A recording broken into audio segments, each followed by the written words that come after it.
Hello বন্ধুরা, welcome to our channel রকমারির সাথে পিউ। তো আজকে অনেক দিন পর আবার চলে এলাম একটা রান্নার ভিডিও নিয়ে। আজকে বানাবো পাঙাশ মাছ।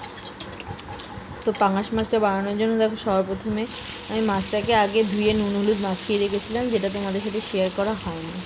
তো এখন কড়াইতে তেল দিয়ে তেলটা খুব ভালো করে গরম করে দিয়ে দিলাম মাছগুলো, দেন ঢাকা দিয়ে দিলাম, তার কারণ পাঙাশ মাছগুলো খুব ফাটে।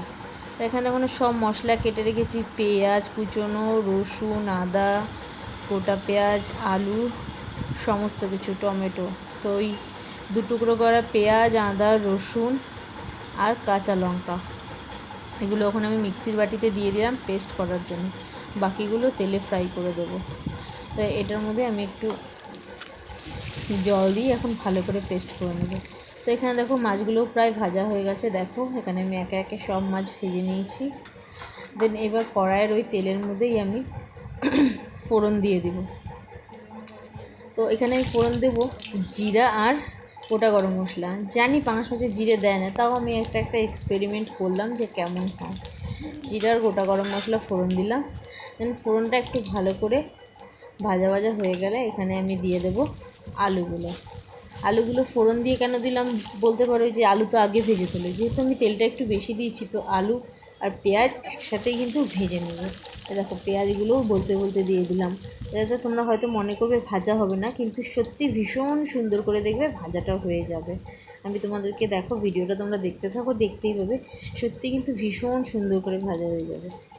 এবার যেহেতু আলুটা দিয়েছি তার জন্য একটু নুন দিয়ে দিলাম, নাহলে আলুটা ভাজা হবে যে সেটার মধ্যে নুনটা ঢুকবে না। দিয়ে এবার ভালো করে আমি নাড়িয়ে চাড়িয়ে মিশিয়ে নিচ্ছি, যাতে পেঁয়াজগুলো একটু নিচের দিকে চলে যায়, তাহলে পেঁয়াজগুলো খুব সুন্দর করে ভাজা হয়ে যাবে। দেখো সব কিছুই গেল মানুষের নিজের ওপরে, তুমি যদি টেকনিক জানো সমস্ত কিছুই ঠিক করে করতে হবে। দেখো দেখতে দেখতে কী সুন্দর ভাজা হয়ে গেল পেঁয়াজগুলো আর আলুগুলো। তো এবার দিয়ে দিলাম টমেটোটা এখন দিলাম, তার কারণ গেলে একটু ভালো করে গলে যাবে।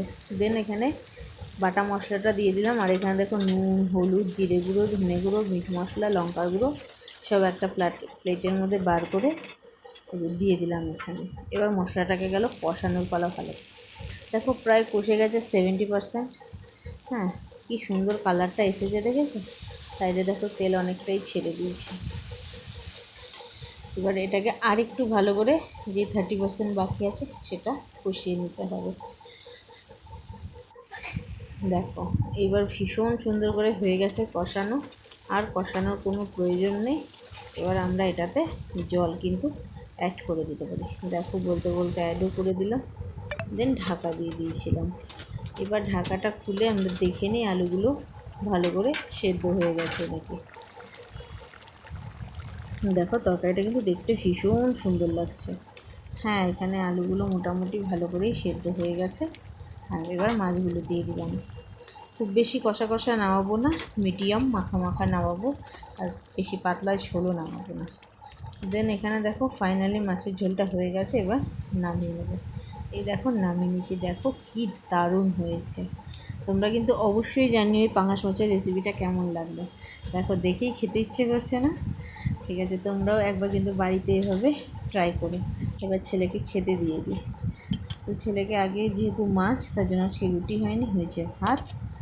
ভাত দিয়ে দিলাম, আর এবার ওকে দিয়ে দেবো আমি মাছ, 2 পিস মাছ দিয়ে দেবো, যেহেতু আমি ছোটো ছোটো করে পিস করেছি মাছগুলো, তার জন্য দিয়ে এবার ওকে খেতে দেবো, আমিও খেয়ে নেবো। তো আজকের ভিডিওটাই পর্যন্তই, টাটা।